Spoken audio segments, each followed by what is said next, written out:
د خبرونو سرټکی په کندوز کې د نشئی توکو د پلور او د وسلې د لیږد په تور د 3 تنو نیول کېدل. امنیتي مسؤلین وایي یاد کسان د ښار اړوندو سیمو کې بالفعل نیولي دي. د دشتیارچي ولسوالۍ له بېوزلو کورنیو سره نقدي مرسته.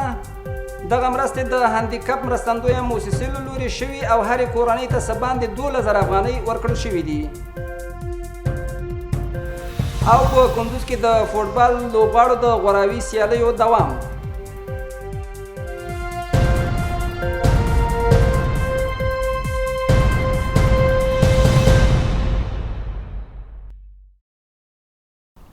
د کندوز ملي راډیو تلویزیون لیدونکو سلامونه مې ومنئ. نن سه شنبه د 1444 سپوږمیز کال د سفر د میاشتې 14مه او د 1401 لمریز کال د وږي یا سنبلې 22مه چې د 2022 زیږدیز کال د سپتمبر له 13 نیټې سره سمون لري. پام وکړئ د دې ساعت خبري ټولګې ته زه اسماعیل کلیوال یم. د کندوز امنیه قومندانۍ رسنیز دفتر په دې ولایت کې د نشئی توکو د پلور او په غیر قانوني توګه د وسلې د لیږد په تور 3 تنه نیولي دي. دوی وایي دغه کسان د 3مې، 4مې او 5مې امنیتي حوزو د امنیتي سرتیرو لخوا نیول شوي او د نشئی توکو سربیره یو میل تفنګچه هم ترې ترلاسه کړې ده. د کندوز ولایت امنیه قومندانۍ رسنیز دفتر وایي امنیتي سرتیرو یې د ښار اړوندو سیمو کې 3 تنه مجرمین نیولي دي. رسنیز دفتر زیاتوي دا کسان د 3مې، 4مې او 5مې امنیتي حوزو سرتیرو نیولي چې په خبره یې له دې ډلې څخه دغه 2 تنه د نشئی توکو کاروباریان د کشفي معلوماتو پر اساس له 40 پوړیو د پوډرو په نامه د نشئی توکو او یوه اره د کرولا ډوله ګاډي او دغه بل یې بیا د غیر قانوني وسلې د ګرځولو په تور چې خلک به یې پرې ځورول له 1 میل تفنګچې سره یو ځای نیول شوی دی. د امنیه قومندانۍ د رسنیز دفتر په خبره نیول شوو کسانو په خپلو جرمونو اعتراف کړی او د لا زیاتو څېړنو په موخه به یې اړوندو ارګانونو ته وسپاري. د امنیه قومندانۍ رسنیز دفتر په داسې حال کې د دغو مجرمینو د نیول کېدو خبر ورکوي چې څو ورځې وړاندې هم په دې ولایت کې د بېلابېلو جرمونو په تور یو شمېر کسان نیولي وو. په شمال ختیځ زون کې د پولیسو روزنیز مرکز څخه 420 تنه سرتیري د پوځي زده کړو وروسته فارغ او ټولنې ته د خدمت په توګه وړاندې شول. مسؤلین وایي دغو سرتیرو په مسلکي ډول پوځي زده کړې کړي او د پولیسو په چوکاټ کې به د کندوز په ګډون په 3 ولایتونو کې د دنده ترسره کړي. په پوځي زده کړو سمبال دغه سرتیري د ولس د خدمت په لور ګام پورته کوي. دغه سرتیري په 13 میاشتو کې د شمال ختیځ زون د پولیسو په روزنیز مرکز کې په مسلکي توګه پوځي او عقیدوي زده کړې کړي چې شمېر یې 420 تنو ته رسي. درسونه په مختلفو بخشونو کې چک پوینټ درسونه، تلاشي درسونه، فردي تلاشي، سیاره تلاشي، وسایلو تلاشي، ترافیکي بخش کې، عقیدتي بخش کې، نو مختلفو بخشونو کې دیتا زده کړې شوي دي. دوی ته د دغه روزنیز مرکز لخوا د فراغت سندونه ورکړل شول او له دې وروسته به په کندوز، تخار، بغلان او بدخشان ولایتونو کې د پولیسو په چوکاټ کې د اسلامي نظام او د خلکو د خدمت په توګه په دندو وګمارل شي. هر فرد از افراد افغانستان و هر شخص از این ملت شاید آرزو داشته باشه، امید داشته باشه که ما خواهیم یک نیروی مجهز اسلامی به هر لحاظ پامیده باید داشته باشیم. بل نور ته بیا دغه سرتیري ژمنه کوي چې په هر ډول شرایطو کې به خپلې دندې په پوره ایماندارۍ ترسره کوي او د اسلام او د هیواد دښمن ته به اجازه ورنکړي چې د خلکو عامه نظم ګډوډ کړي. در مدت 6 هفته ما درس‌های جمع نظام و درس‌های عملیاتی و درس‌های محافظتی و درس‌های عقیدتی را خواندیم و ما توانستیم که خود را آماده بسازیم تا در امارت اسلامی، تا در نظام امارت اسلامی به طور صحیح و 100% خدمت صحیح نماییم.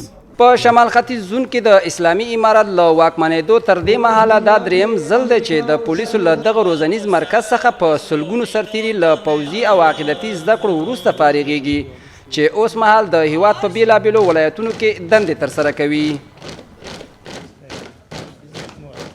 د دشتیارچي ولسوالۍ له 250 کورنیو سره د هندیکپ نړیوال موسسې لخوا د نقدي پیسو مرسته وشوه. مسؤلین وایي دغه مرستې له هغو کورنیو سره شوي چې د تیرو جګړو پر مهال متضرر شوي وي او کورنی اقتصاد له سختو ستونزو سره مخ وو.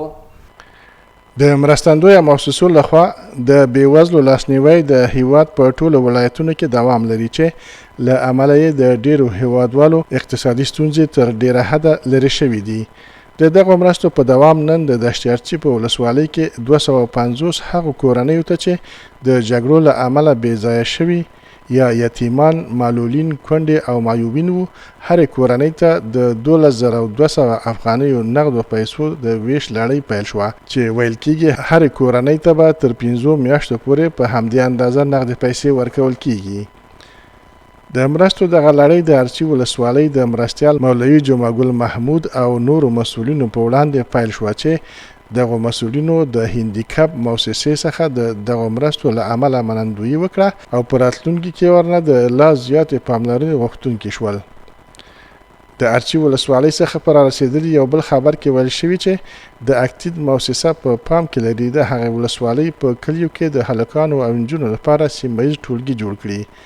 دا خبره نن د اکتید مؤسسې استازي د دې ولسوالۍ د مرستیال مولوي جمعه ګل محمود سره د ولسوالۍ په مقر کې وکړه چې د ولسوال له لوري ورته په دې اړه خوښي څرګنده شوه او د هر راز همکارۍ او ډاډ ورکړل شو او په راتلونکي کې د پوهنې په برخه کې ورڅخه د لا زیاتو همکاریو غوښتنه وشوه. وروسته خبره هم دا چې په کندوز کې د فوټبال غوره لیګ سیالیو د 5مې اونۍ په لوبه کې تېره ورځ د جوانان عقاب او شهید سید جان د ټیمونو ترمنځ سیالۍ ترسره شوه. په دغه سیالیو کې د جوانان عقاب فوټبال ټیم مقابل لوبډلې پر وړاندې د 1 ګول په ترسره کولو ځان بریا ته ورسوه. د فوټبال د لوبغاړو د غوراوي دغه سیالۍ یوه میاشت وړاندې د 12 ټیمونو ترمنځ پیل شوې وي. د کندوز مرکز او ولسوالیو د لوبغاړو د غوراوي په موخه تېره ورځ د جوانان عقاب او د شهید سید جان د فوټبال لوبډلو ترمنځ سیالۍ ترسره شوه. د فوټبال فدراسیون مسؤلین وایي دا سیالۍ د هیواد د فوټبال عمومي ریاست له لوري په کندوز کې د 12 لوبډلو ترمنځ تنظیم شوي وي چې د دغو سیالیو د 5مې اونۍ په وروستۍ لوبه کې جوانان عقاب لوبډلې د 1 ګول په وهلو سره د شهید سید جان د فوټبال ټیم په وړاندې خپله بریا ترلاسه کړه. بل لور ته بیا د شهید سید جان لوبډلې له ډیرو هڅو سره ونه توانېدل چې د مقابلې لوبډلې په وړاندې ګول ترسره کړي او په 0 خپله لوبه وبایلله. د جوانان عقاب په لوبډله کې قاری سعید مرادي چې د خپل لوبډلې لپاره 1 ګول ووهو د دغه سیالیو غوره لوبغاړی وټاکل شو او د مسؤلینو لخوا ورته جایزه هم ورکړل شوه. په کندوز کې د فوټبال د غوراوي دغه سیالۍ په داسې حال کې ترسره کیږي چې څو اونۍ وړاندې په دې ولایت کې د کرکټ د بیلابیلو کلبونو ترمنځ سیالۍ هم پیل شوې وي او شاوخوا د 12 کلبونو لوبډلو پکې ګډون کړی و. دا وه د دې ساعت خبري ټولګه. تر بیا مو په سیکتم تعالی سپارم. هر چیرې چې یاست خوښ او ښاد اوسئ. الله مو منشه.